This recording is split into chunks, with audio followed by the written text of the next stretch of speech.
Hi, welcome to Previews. First in a series, long line of series of things that we need to do for theater to get the word out. Now I'm going to let these gentlemen introduce themselves and tell what their roles are in this particular production. I'll let you go first. My name is Jay Chachula. I am directing Every Brilliant Thing for the Justice Theater Project. I'm Thaddeus Edwards, and I am a cast member in Every Brilliant Thing, produced by Justice Theater Project. Now, what's funny about that, I won't even ask you because you said it. Yeah. Jay, how many people are in the cast? There's one. One. And the other night you said you liked, what was the percentage of the cast that you liked? I think I liked about 45% of the cast. 45, okay. The other 55%? Well, okay. You can't win them all. Okay. Well, there's always an understudy.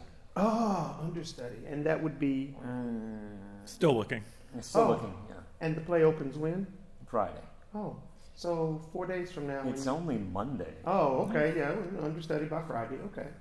Let me ask you. Tell us a little bit about the play without giving the play away.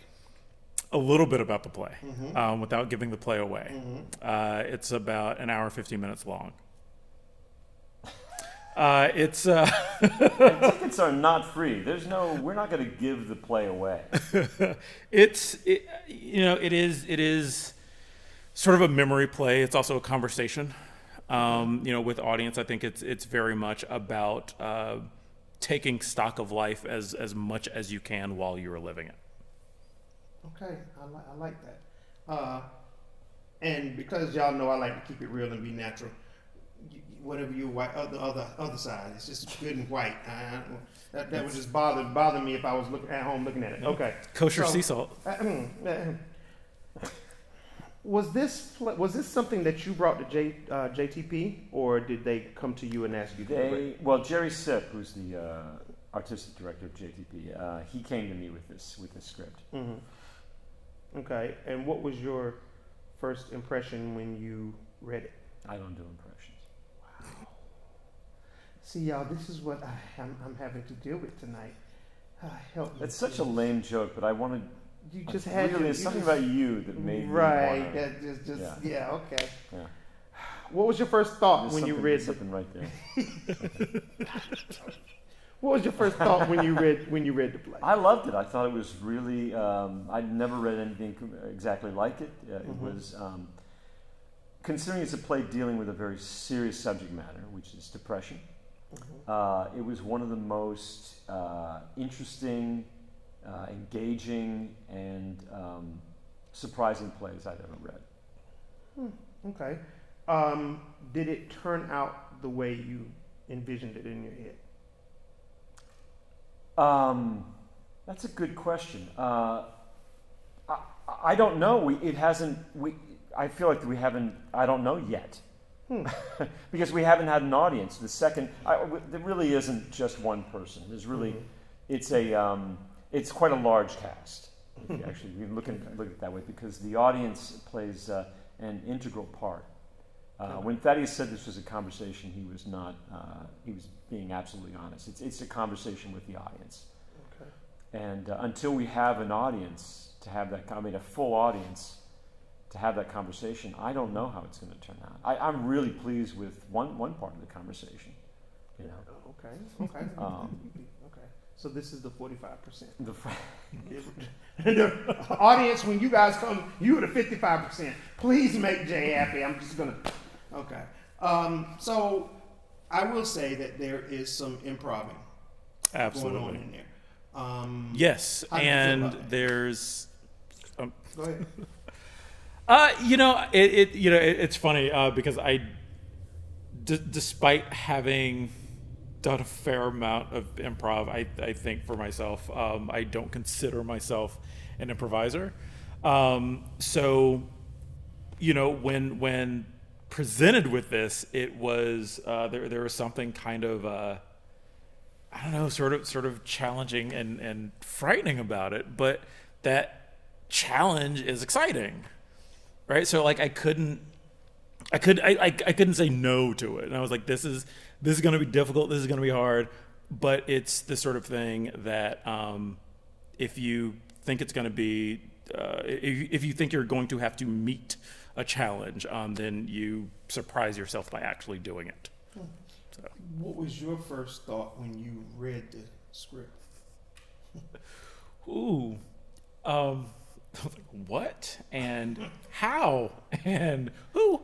He hasn't actually finished reading the script. Yeah, no. Not close. Yeah, the what, how, the who. I guess he needs the when next, Yeah, right? And the right. where. Yeah, Okay. yeah. It was a very journalistic approach.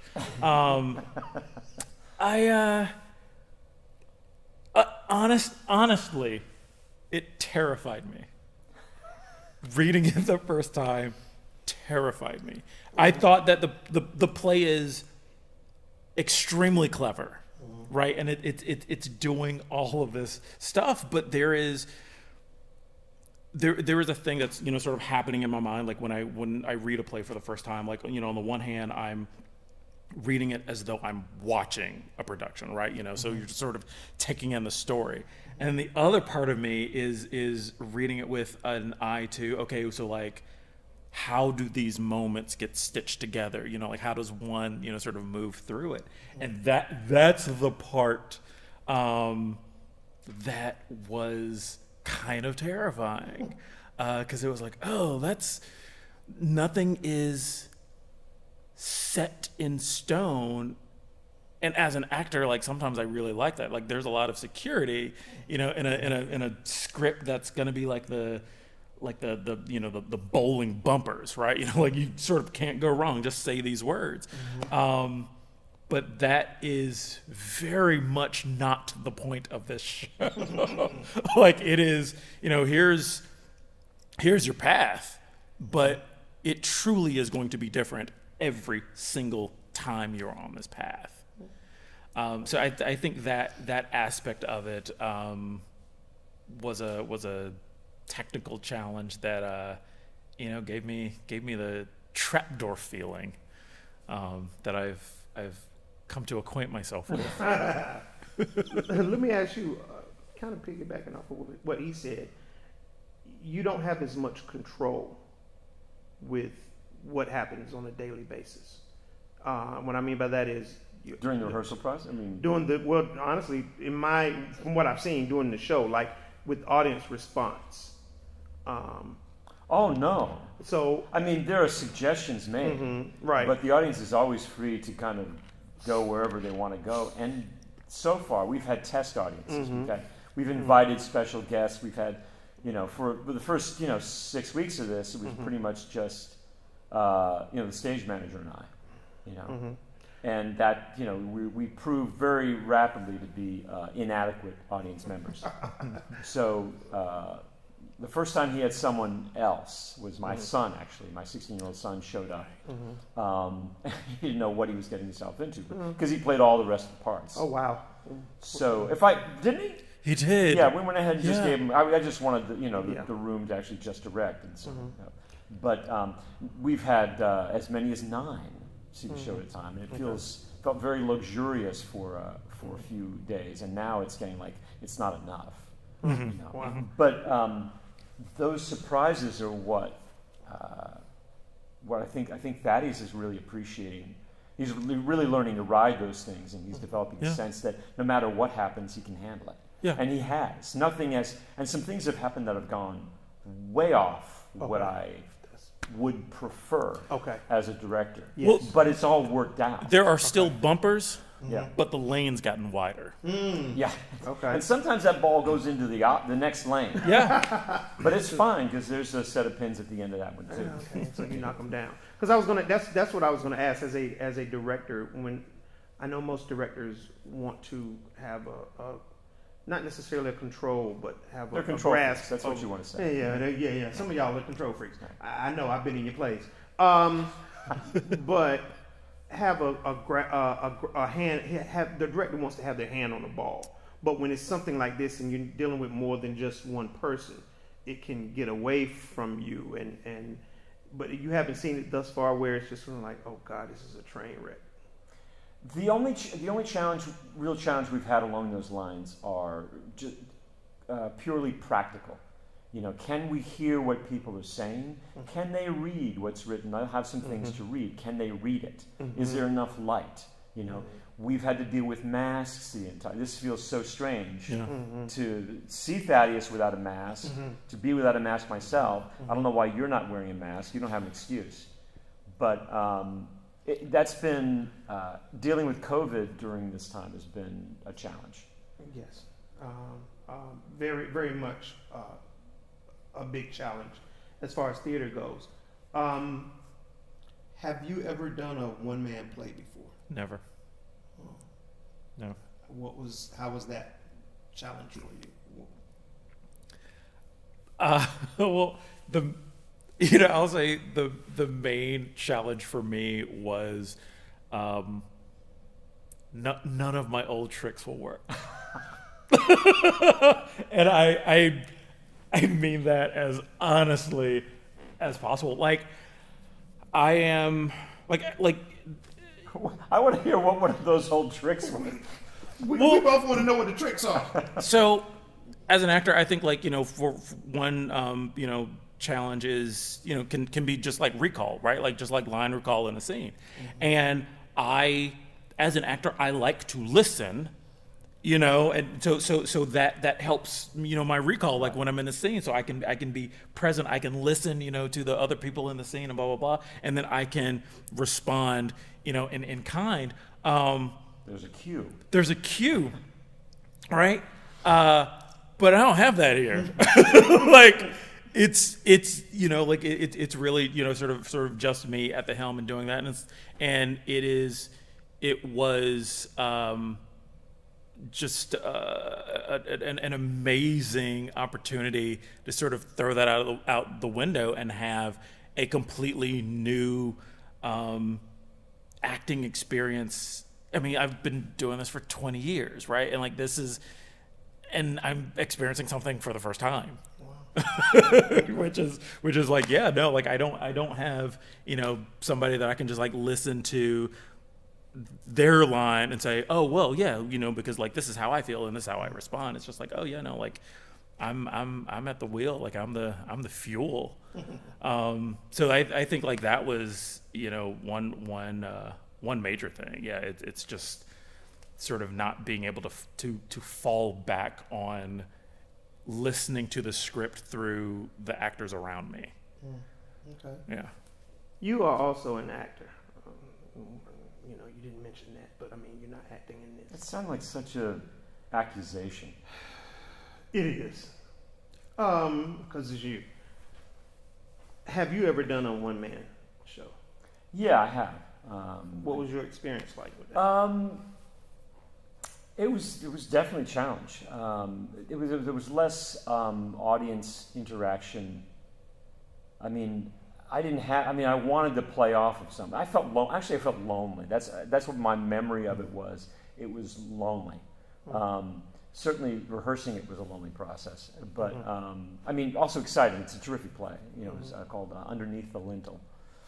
And but I also found that people, the audience in their typical roles. And we played in a very intimate space, both productions we did. Sometimes they're reluctant to get too involved. They kind of want to be in the dark, and they want to have that sense of getting lost in the play. When they're being addressed directly, it can make them self-conscious. But I so needed that, and I remember tying some of my actions toward whether I was getting through to people. And it was difficult because sometimes I just didn't know. Wow. And you play until you get what you want. So it was tricky in that respect. I had to learn to be very subtle in my interpretation of people. Let me put it that way. Do you think that either one of you think that with what you just said about the audience, their reactions, do you think that's going to be a problem when this play opens, that they want to be in the dark and they don't want to be a part of? I think that's a possibility, but ideally the play doesn't give them the opportunity to do that. Like it requires participation. There is no conversation, in this way without the other side speaking back. But they'll be relaxed. I mean, Yeah. we don't. It's not like people are going to be put on the spot. Not in any serious way. Everyone is invited to participate. Well, for one thing, the stage is pretty much. I mean, everyone is going to be in the light. Right. It's not a harsh light at all. It's comfortable. It's warm. But from the very beginning, it'll feel a little different. And I think within a few moments, people will get used to being talked to directly and Thaddeus making eye contact with everyone and talking with people, sitting down next to them and asking them. And they have permission to say no, but he's not going to betray anyone's trust. Okay. But I think that they're going to feel pretty comfortable pretty quickly. With that being said, what made you decide to go with the type of set that you are doing? You mean no set? Basically, yeah. Honestly, I'm one of these people. I look at what the playwright was asking for there, and if it sounds reasonable to me, I'm going to try to meet that idea. That's not very articulate, but he calls for no set, and I know that there have been many productions that have actually just ignored that and did it. I don't know why. You don't need a set here. No. This is theater because you have an actor and an audience. Period. I don't feel like we're missing anything. Right. We don't. We don't need to create. Yeah, it goes to everyone's imagination. And That's right. Theater That's goers where have this a is right. very vivid and great imagination. Well, yeah. They can do that without people making them do that. It's a lot cheaper. A lot cheaper. Strike will be easy, won't it? Oh, absolutely. Yeah, chairs. We just rearrange the chairs. Chairs. That's. So, what made you decide to? Well, did it call in the script? Did it call for it to be in the? Well, I wanted to say in the round. It is. Well, it's technically it's the round, although it's I guess if you want to be very literal about it, it's the square. Right. Yes, it did. It said ideally, and what the playwright describes it in the seating is arranged in the most democratic way possible, and I like the way he put it. Okay. Everyone is involved. Right. No one is singled out or ignored. Right. So. Okay. Well, I'm gonna ask both of you this question: what is going to be your takeaway from this production after it's said and done? Like after taxes, or what do you? I'm not talking to you right now. Okay. Go ahead. So after taxes is what you're. Okay, guys, y'all got to come see that. Come see this play because these two. I'm not in it. So he's come not, see it because but I'm not in it. No, there's influence here, and it's not a bad influence. But before taxes. Now, how about that? Do you say umbrella or umbrella? Umbrella. I took you maybe for an umbrella person. Go ahead and answer the question, please. I don't know why. I don't understand. I'm more of a parasol. I think what I want. So let me be specific. So my takeaway, or what I would like. What's your personal takeaway? My personal takeaway. Because you said you've never done a one-man show before. You're doing one with no set. You're doing one where the audience is not seated like they are normally seated. Right. But they're not standing. I just want to be very clear about that. I will hit you with that. They also won't be laying down. Well, he lays most down. of them Well, won't. the Most of audience them won't won't be. You're Yeah. talking about the audience. They're invited to, but they can say no. That's going to be a hazard. We can't have them lay down. That's a fire hazard. Okay. No. Why is that a fire hazard? Because people need clear exits to the, in case of fire. Yeah. But if people are lying down, not everyone can jump over bodies. Okay? Anyway, the question, what is your takeaway from? I don't know. That's a really good question. And I don't know that I have thought that much. I don't know that I have a single takeaway. I think there are going to be a lot of things. I mean, for me personally, this is my first full-length scripted piece in 2.5 years. So that's a hell of a way to jump back in. So that's going to be part of my takeaway. It's like, okay, I did this and I hopefully could do it. Right. That's going to be one thing. I think another thing is just I think there's something very, very, I don't know, sort of primitive about the way the show is conceived in the sense that there is not a set prescribed, right? It is an actor and an audience. Like, that is, at its most basic, that's all you need. So I think there's something about the immediate power of theater and being back in one, that is going to be like a bit of a takeaway. It's just like this, what it feels like to return. I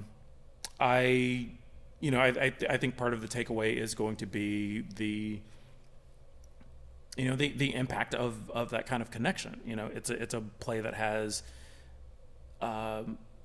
some vulnerability, in its subject matter, in the telling of the story, and in the reason why the story is being told, of just experiencing that over and over with a different group every night, and sort of moving through that. So I think that again is liable to be one of my takeaways. Okay. Actually, 2 questions, and then we're done. 2 questions for you. As a director, we're kind of coming out of COVID, and there are a lot of single actor plays being done. Right now. Yeah, in some theaters, several theaters actually in this area. It's cautious. I was going to say, do you prefer what you're dealing with now, or you prefer the 10 people plays? All things considered, you got the budget that you need for the 10-person and set, and everything's already built. But as far as the people go, well, they're different animals. But I think actually I would say I like to work. I like directing because I like to work with actors. I like actors. I like to try to get as much as I can out of them. I'm an actor myself, so I kind of know how hard it is and how the kind of conditions that I work best under. And I like to create that if I can for other actors. And it's been a phenomenal experience working with Thaddeus, and and it's felt genuinely like a collaboration. I'm not big into making, I don't want to be I'm not a dictatorial director. But there are ideas I kind of like, and I'll want them tried, and Thaddeus will try them and give it an honest effort. And if it doesn't work, I'm fine with letting it go. And but I find that the best things that we've come up with so far have been like, what if? And you'll go, oh yeah, what if this? Or he'll go, I was thinking about it, and I said, let's try that. Oh yeah, that absolutely works. Or it doesn't. Why isn't it? Well, let's try this. I love that dialogue. And actually I have to say that our stage manager, Olivia, has also played a part in that. I mean, she's someone that, aside from, taking care of everything else, she's been phenomenal. She's also been someone who's been honest about, what she's seeing and what she thinks works and what's not. And I like that relationship. Okay. And then, the last question, you kind of sort of answered it, but what is your same I asked him, what is your takeaway from this production? I have to wait for it's over. I can't take away anything yet. Okay. Okay. That from my evasion. Hmm. I got a chance to work in the round for the first time, Okay. which was, you Mm-hmm. know, which is, yeah. So it's going to be less intimidating next time. Okay. And yeah, also I think takeaway is simplicity. You know, Okay. there have been Yes. things that I've wanted to do, and I've gone, you know what? It's just too much. We don't need this. And there's still some stuff we're sort of cutting. I'll have some notes for later. We're just getting rid of some stuff that just makes things simpler. Gave me notes. Yeah. Juan's doing the sound for the show, right? Has come up with the sound design. Yeah, I came up with the sound. And Yeah. He told me he wanted me to flip it and play it backwards in French. Yeah. Yeah, kind of a Which Missy Elliott you sort of should be thing, able to and do. it works. I think Yeah. it absolutely works. See? It's not just me. Okie dokie. Well, everyone, please come see this show. Don't beg, Juan. That's so undignified. He won't be in it, so you're Well, fine. there you go. Right. Give them a reason to see the show, He's right? in the show. Don't beg. Yeah, okay, I won't beg. The show is, I don't want to give dates because we want this to continue to play. So the show is Friday, Saturdays, and Sundays? Yes. Yes. Friday and Saturday. Sunday. Friday Matinee. night, Friday, Saturday night, Sunday matinees. Friday, It starts Saturday at night, 7:30. on Friday and Saturday. Yes. So it's an early evening. It's not. Okay. The show runs about like an hour and 15 tops, Mm-hmm. and Sundays, So- what times? 2? Sunday starts at 3:30. 3:30. Okay. So it's Friday, Saturday, So Sunday. you're home in time for dinner. Yes. And it's 3 weeks. 3 3 weeks? 3 weekends. 3 weekends. Yes. 3-week run. I can't say that. Okay. Well, please come out and say the name of it. Every brilliant thing. Please come out and see every brilliant thing. I can't say that either, apparently. With Justice Theater Project at Umstead Church. Umstead United Church of Christ. Umstead Park, UCC. Yeah. Oh, I got it wrong too. You got it wrong because it's you. Umstead Park United Church of Christ. There you go. UCC. UCC. Yes. Go out and see it, or go to Justice Theater Project's website. Get your tickets. Come support this show. You know, don't wait. That's the reason why we're doing these previews. You know, sometimes y'all like to wait until the last weekend and then trying to get tickets. Daddy said he's going home. He's tired after that third weekend. He's not going to do it anymore. All right. Thank you, guys. I'll see you on the next one. Bye.